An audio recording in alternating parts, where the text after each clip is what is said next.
Olá, pessoal, boa noite. Eu desejo que esteja tudo bem com vocês. Hoje eu fiz um convite para a Elisângela Viana falar um pouquinho com a gente sobre ordem de serviço.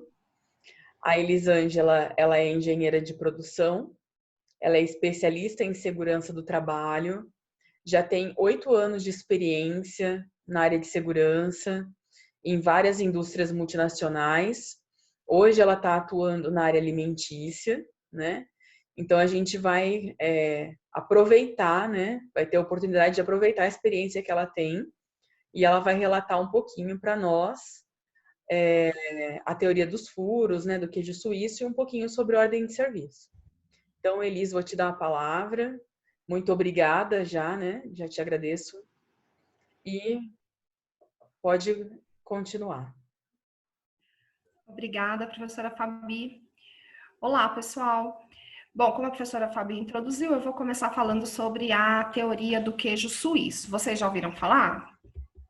Bom, a teoria do queijo suíço, ela mostra a relação que um perigo tem e a perda, né, que ele pode causar, né, a perda real que ele pode causar, que no caso seria o acidente.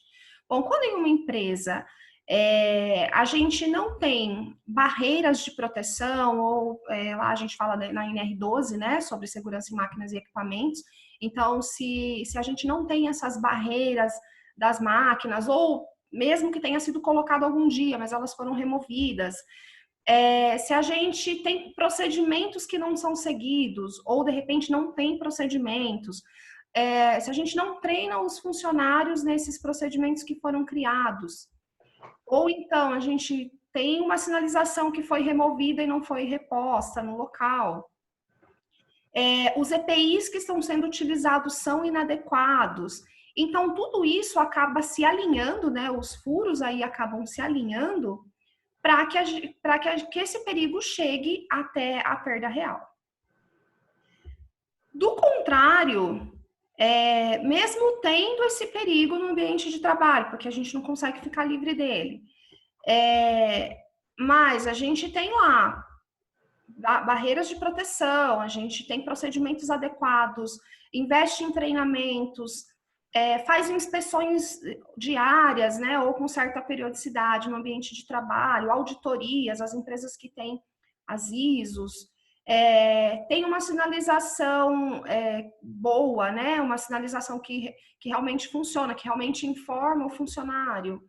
EPIs em boas condições, EPIs adequados, e aí é bom lembrar, né, da questão da hierarquia dos riscos, né, da hierarquia em segurança do trabalho, que onde a gente deixa o EPI para último caso.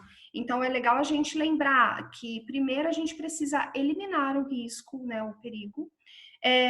A gente precisa utilizar controles de engenharia, controles administrativos, que aí é onde entra a ordem de serviço, para, por último, usar o EPI. Mas, de qualquer forma, né, o EPI ele vai precisar ser utilizado, ele não pode ser a única medida, mas ele vai precisar ser utilizado e ele precisa estar em boas condições também. Bom, lá a NR1, ela teve uma alteração em julho do ano passado, mas ela ainda continua mencionando a ordem de serviço como um documento válido e necessário para informar o trabalhador do risco que ele está exposto. O que precisa conter em uma ordem de serviço? A gente não tem um modelo dado pela norma regulamentadora, então não tem um modelo para falar este é o correto, né? O que você precisa, né? O modelo que você precisa desenvolver é um modelo que contenha a função que a pessoa vai exercer, qual a descrição dessa função, né? Então, ele tem lá aquele cargo, que é geralmente aquele que está previsto lá na área de recursos humanos, aquela descrição prevista na área de recursos humanos, mas ele precisa saber exatamente em que máquina que ele vai mexer, né? Qual é o papel dele ali dentro, naquela área de trabalho. Precisam conter as medidas de controle, então a gente vai seguir essa hierarquia ali das medidas de controle que a gente já mencionou. Precisa conter os riscos a que ele está exposto, então a gente tem lá a portaria 24, 25, professora Fabi, não lembro direito agora, mas que mostra para a gente quais são aqueles riscos riscos químicos, físicos, biológicos, ergonômicos, e aí lá vai mencionar também na ordem de serviço, né, se ele está exposto ou não a esse risco. E os EPIs adequados para a função. Então, assim, a ordem de serviço, como eu já disse, não é um documento engessado. Você pode desenvolver o documento da melhor forma, desde que informe o trabalhador, né? Desde que mostre para o trabalhador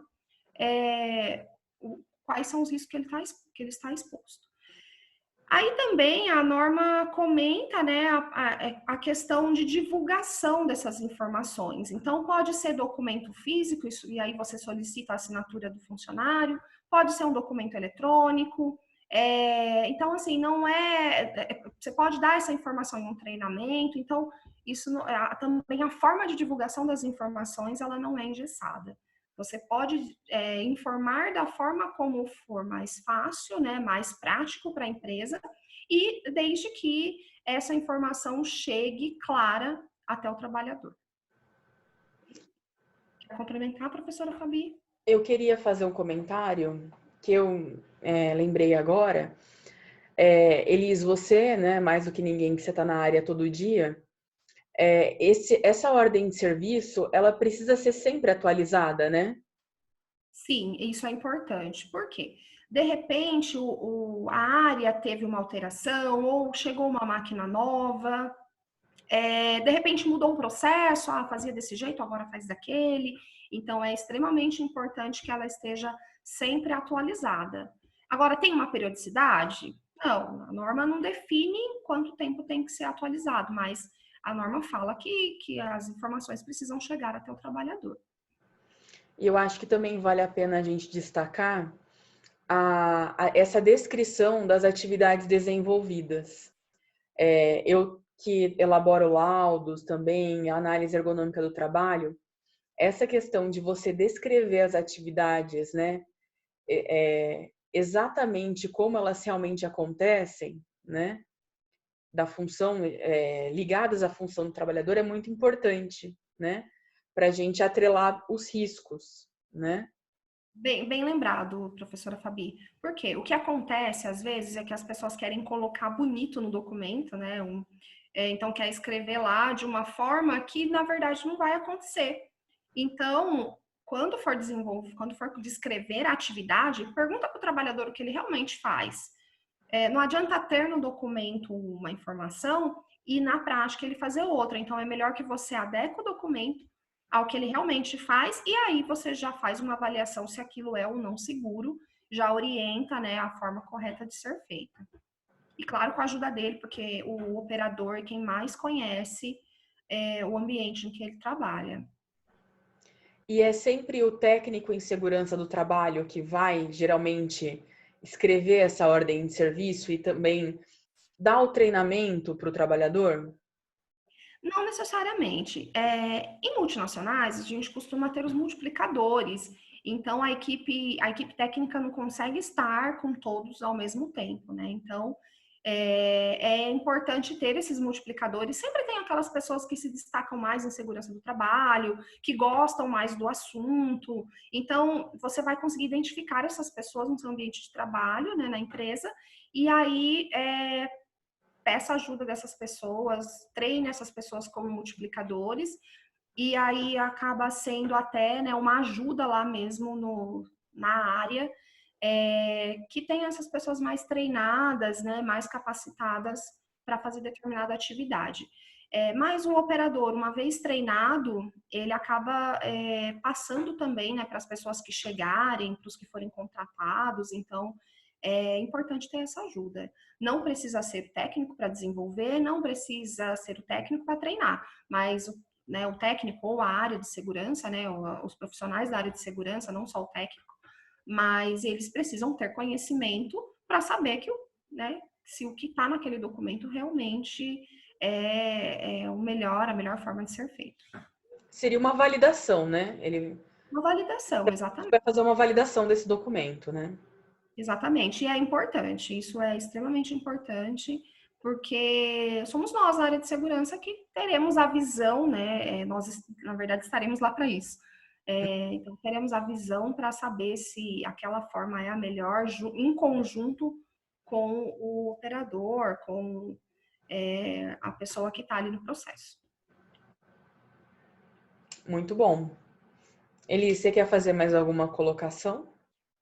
Não, quero só agradecer a atenção e lembrar, né, que segurança nunca é demais. Então, o que puder ser feito para cercar, e aí a gente não só a questão de informar o trabalhador, mas tudo que puder ser feito para que o acidente não aconteça, que a gente gere esforços para que isso realmente seja feito. Muito obrigada, Elis. Muito obrigada pelas suas colocações, pelas suas explicações. Eu acho que o pessoal do curso vai gostar bastante, né? A gente sempre gosta de conversar com as pessoas que estão no mercado, que estão atualizadas, né? Isso vai ser de grande valia para o curso, tá bom? Eu que agradeço o convite, professora Fabi, e fico à disposição. Muito obrigada, Elis. Até mais. Tchau, tchau. Tchau, pessoal.